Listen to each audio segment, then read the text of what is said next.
નમસ્કાર મિત્રો, ખાસ કરીને આજના વિડીયો દ્વારા આપણે ઝાકળ, પવન, તાપમાન અને માવઠાના ઝાપટા વિશેની વાત કરવાની છે. કેમ કે આવનારા દિવસમાં ફરી એક વખત માવઠાનો માર સહન કરવો પડશે. તમામ વિષયની માહિતી આપું એ પહેલાં એ પણ જણાવી દઉં, થોડા દિવસ પહેલાં આપણે ખાતરનો ડોઝ આપણા પોતાના જ આંબાના બગીચામાં આપેલો હતો અને એનું કેવું પરિણામ મળ્યું એનો વિડીયો પણ ગઈકાલે આપણે મૂકેલો છે. જોકે આજના વિડીયોની અંદર પણ આપણે અંતમાં અહીં સાઈડમાં એ વિડીયો બતાવી દઈશું. હવે ખાસ કરીને જોવા જઈએ તો ઝાકળ, આમ જોવા જઈએ તો અત્યારે ઝાકળનો રાઉન્ડ છે એ ચાલુ છે. એમાં અલગ અલગ વિસ્તારમાં છૂટાછવાયા કોઈ વિસ્તારમાં હળવો સામાન્ય ઝાકળ છે એ વહેલી સવારે જોવા મળતો હશે. જોકે આ ઝાકળ છે હજુ આવનારા 2 દિવસ સુધી આપણે જોવા મળશે. એટલે કે આજે 18 તારીખ છે, 19 અને 20 ફેબ્રુઆરી 2 દિવસ સુધી આજે આ ઝાકળ જોવા મળી શકે. 21 તારીખથી ઝાકળમાંથી આપણે રાહત મળી શકે છે. એ સાથે પવનની વાત કરવા જઈએ તો અત્યારે એવરેજ નોર્મલ પવનની સ્પીડ ચાલી રહી છે. ગુજરાતના અલગ અલગ વિસ્તારો પ્રમાણે જોવા જઈએ તો 8 થી લઈ અને 12 કિલોમીટર પ્રતિ કલાકની ઝડપે અત્યારે પવન ચાલી રહ્યો છે. આ જ મુજબનો પવન છે એ લગભગ આપણે 25 ફેબ્રુઆરી સુધી કન્ટિન્યુ જોવા મળશે. એટલે કે 25 ફેબ્રુઆરી સુધી પવનની ઝડપમાં કોઈ વધારો થવાનો નથી. 25 તારીખ પછી એટલે કે 26 તારીખથી પવનની ઝડપમાં કદાચ વધારો થઈ શકે છે, પણ 25 તારીખ સુધી નોર્મલ ઝડપનો પવન છે એ આપણે રાબેતા મુજબ ચાલુ રહેશે. એટલે પવનની ઝડપથી હમણાં કોઈ ચિંતા કરવાની જરૂર નથી. હજુ આપણે માવઠાની આગાહી આપું એ પહેલાં આપણે તાપમાનની વાત લઈ લેવાની છે, ઉનાળાની વાત લઈ લેવાની છે. આમ જોવા જઈએ તો દર વર્ષે 15 ફેબ્રુઆરી પછીથી આપણે ઉનાળાની શરૂઆત થઈ જતી હોય છે. ખાસ કરીને 15 ફેબ્રુઆરી પછીનું હવામાન તો એવું હોય કે જાણે આપણે આકરા ઉનાળાની શરૂઆત થઈ હોય. તાપમાન 35 ડિગ્રીને પાર થવાનું ચાલુ થઈ જાય છે.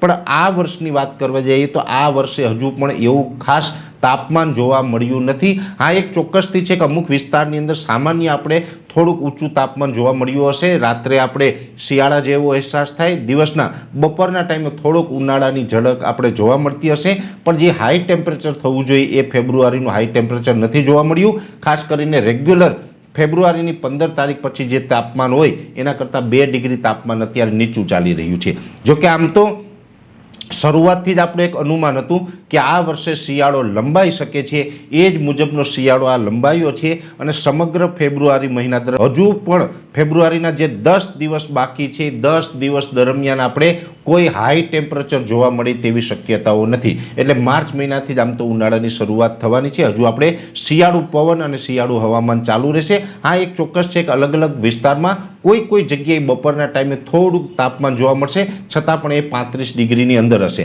જોકે 20, 21 અને 22 એમ 3 દિવસ થોડુંક 1 થી 2 ડિગ્રી તાપમાન અપ આવશે. જોકે 35 ડિગ્રીની અંદર હશે, છતાં પણ 20, 21 અને 22 ફેબ્રુઆરી એમ 3 દિવસ સુધી કોઈ જગ્યાએ આપણે થોડુંક તાપમાન ઊંચું જોવા મળી શકે છે. બાકી એના પછીથી એટલે કે 23 તારીખથી ફરીથી એક વખત તાપમાન નીચું આવશે અને આપણે એવરેજ 28 ફેબ્રુઆરી સુધીમાં હાઈ ટેમ્પરેચર ક્યાંય જોવા મળવાનું નથી. હજુ પણ શિયાળા જેવો માહોલ છે યથાવત રહેશે.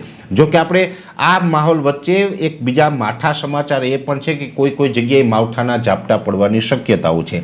માવઠાના ઝાપટાની અંદર એવું છે, આમ તો અત્યારે ઉત્તર ભારતના પહાડો ઉપરથી વેસ્ટર્ન ડિસ્ટર્બન્સ પસાર થઈ રહ્યા છે. એ સાથે અરબ સાગર અને જે બંગાળની ખાડી હોય એમાં પણ એક હલચલ ચાલુ થઈ છે, જેને કારણે એક અસ્થિરતા ગુજરાત નજીક બની શકે છે. જોકે છેલ્લા 1-2 દિવસની અંદર પણ ઘણી જગ્યાએ હળવા સામાન્ય છાંટછૂટના સમાચાર આપને કદાચ મળી શકે છે. પણ 22 ફેબ્રુઆરીથી લઈને 28 ફેબ્રુઆરીનું જે સેશન હશે એ સેશન દરમિયાન કોઈ જગ્યાએ હળવા સામાન્ય છાંટછૂટ કે માવઠાના ઝાપટા પડે તેવી શક્યતાઓ છે. 22 થી 28 ફેબ્રુઆરીનો મતલબ એવો નથી કે રોજે રોજ ઝાપટા પડે. કદાચ બની શકે કે 1 દિવસ પડે, 2 દિવસ કાંઈ ન જોવા મળે, 2 દિવસ વાતાવરણ ખુલ્લું રહે, વળી પાછું એકાદ દિવસ પડે અને એ માવઠું હશે એ સમગ્ર ગુજરાતમાં નહીં હોય. એકદમ છૂટાછવાયું કોઈ જગ્યાએ હશે ને એકદમ સામાન્ય છાંટછૂટ થશે. મોટાભાગના વિસ્તારમાં વાદળછાયું વાતાવરણ હશે, કોઈ જગ્યાએ છાંટછૂટ થશે અને આની જે માવઠાની શક્યતાઓ છે એ પણ વધુ પડતા જોવા જઈએ તો મહારાષ્ટ્ર બોર્ડર લાગુ વિસ્તારના ગામડાઓ, મધ્યપ્રદેશના બોર્ડરના ગામડાઓ અને સાથે સૌરાષ્ટ્રના જે દરિયાઈ કાંઠાના ગામડાઓ છે આની અંદર આની શક્યતાઓ વધુ રહેલી છે. બીજા વિસ્તારમાં કદાચ શક્યતા ઓછી રહેલી છે. પણ 22 થી 28 ફેબ્રુઆરી વચ્ચે કોઈ જગ્યાએ માવઠાના ઝાપટા પડી શકે છે અને એ ઝાપટા પણ એકદમ છૂટાછવાયા હશે, એક જગ્યાએ હશે, એનાથી 5 કિલોમીટર આગળ કાંઈ ન પણ હોય એ પ્રકારના છૂટાછવાયા ઝાપટા છે એ પડી શકે છે અને અસ્થિરતા છે એ બનવા જઈ રહી છે એની ખાસ દરેક ખેડૂત ભાઈઓએ નોંધ લેવાની છે। એટલે ખાસ કરીને ઝાકળ, પવન, તાપમાન અને માવઠાના ઝાપટા વિશેની ખૂબ અગત્યની માહિતી આપવાનો પ્રયત્ન કર્યો છે।